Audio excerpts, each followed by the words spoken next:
Hello, everyone. Welcome to Durrett's Take. It's that time of the week where I go over my headliner, my one phrase takeaways for each game. And then afterwards, I'm going to be going over my updated NFL predictions for the rest of the season. But let's get started with the takeaways first. Let's get started with the Thursday night football game between the Titans and Steelers. My reaction is Levis making the case. Yes, Will Levis wasn't clutch in the end, but he'll have more opportunities to see if he can be or not before I completely write him off. Overall, though, he outplayed Kenny Pickett, and he has looked good despite having just Hopkins and a bunch of nothingness as receivers and offensive linemen. Um, I guess that final year in Kentucky, when he had no good offensive linemen whatsoever and not a lot of weapons, helped him out to prepare for this moment. Levis should definitely be the guy going forward for Tennessee. Dolphins versus Chiefs. I'm just here for the German pretzels. You know how you visit a big time city or a place and one person wants to do a lot of sightseeing while the other person just wants to visit one specific place and then they're good for the rest of the trip? Well, the Chiefs basically visited their one place to get German pretzels, and then by halftime they were done. They don't want to see any more places. Versus Miami, where there was other places they wanted to see, so they came back in, but then the Chiefs were able to cut it off at the end there. Um, but the Chiefs will definitely still have a shot for the number one seed at this point. Seahawks versus Ravens.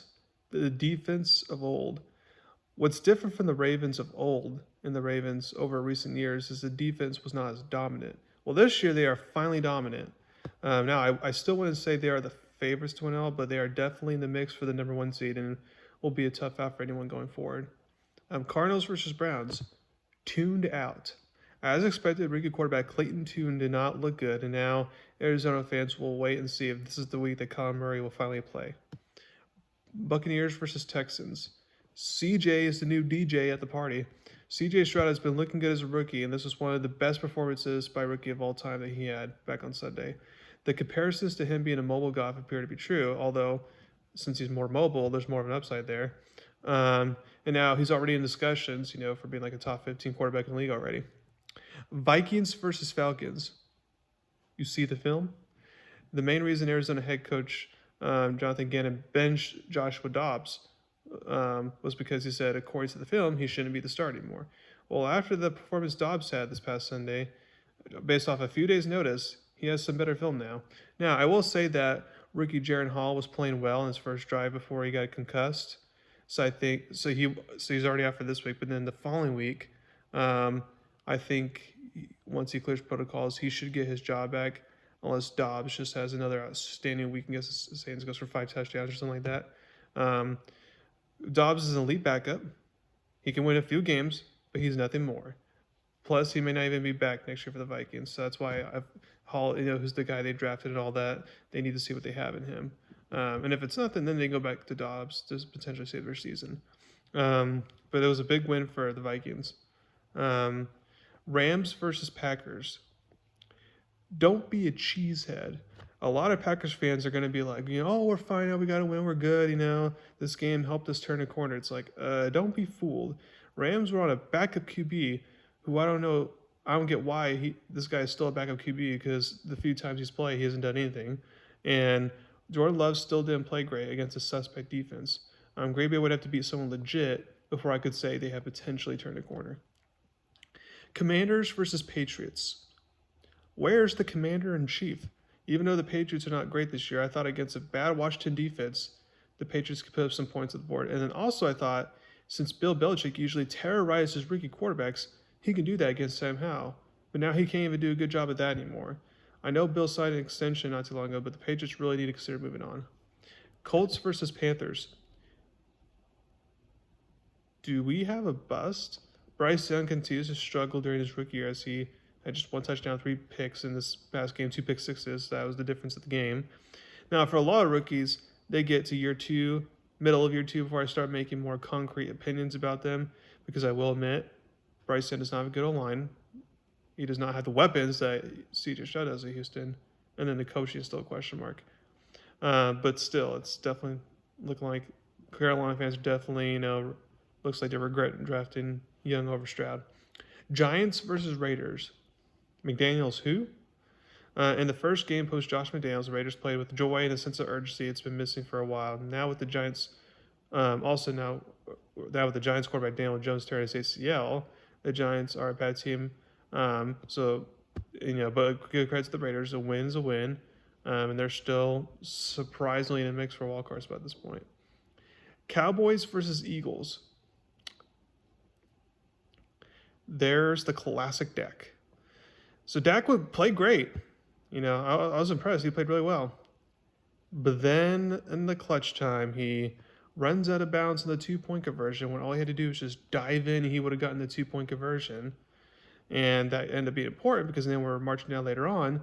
Instead of just getting a field goal to tie it, now they need a touchdown. And then once they got to first and goal, then they had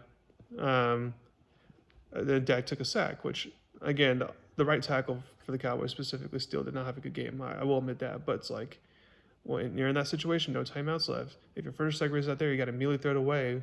You don't have all day to throw, and then on the last play, he throws it short of the end zone, which is a quarterback no-no. So that's what you get with Dak. Bills versus Bengals. You got burrowed again. So the Bengals destroyed the Bills in the playoffs, and now the Bills lost to the Bengals again. So this is kind of like what the Cowboys have with the 49ers, where they're just looks like that's a hurdle that they're not going to be able to overcome, unfortunately. And the Bengals are just on a roll right now. Chargers versus Jets. Flight gets delayed, potentially canceled. The Jets and their playoff hopes took a big hit. Now, just because they lost, it's not just because of the way they lost, but it's how they lost is the reason why this is bad for the Jets. Zach Wilson did throw an interception. It's good. But he had 2 strip sacks, which cost the Jets the game there. But the offensive line was bad, which is why Zach Wilson got sacked a lot, although he's one of those guys that is kind of slower in the pocket, but still, offensive line is bad. And then Garrett Wilson fumbles in the first quarter on a promising drive that could have ended a touchdown. Special teams gave up a touchdown, which is a no-no. Uzama dropped a wide-open touchdown pass at the end of the game to put the cherry on top. Play calling was also bad. Sorry. This is the Jets that we saw before the Chiefs game, to where the offense is very vanilla and it just needs to be better. If the Jets lose to Vegas on Sunday Night Football, I don't want to hear Jets in playoffs in the same sense the rest of the season, despite Aaron Rodgers potentially coming back, which I don't think he will, but even if he comes back, I don't want to hear it. Okay, so now it's time to go over my updated NFL standings. So let's get started with the East. Not the East, I mean the AFC. So the number 1 seed, I have going to Kansas City at 14-3. Number 2, I have going to Baltimore, 13-4. Number 3, I have going to Jacksonville, 12-5. And number 4, I actually have going to Buffalo at 11-6. I think they can bounce back. And then the 5 seed, I have going to Cincinnati at 12-5. Number 6, I have that going to Miami at 11-6. And then this last one's a little tough because there could be multiple different options here.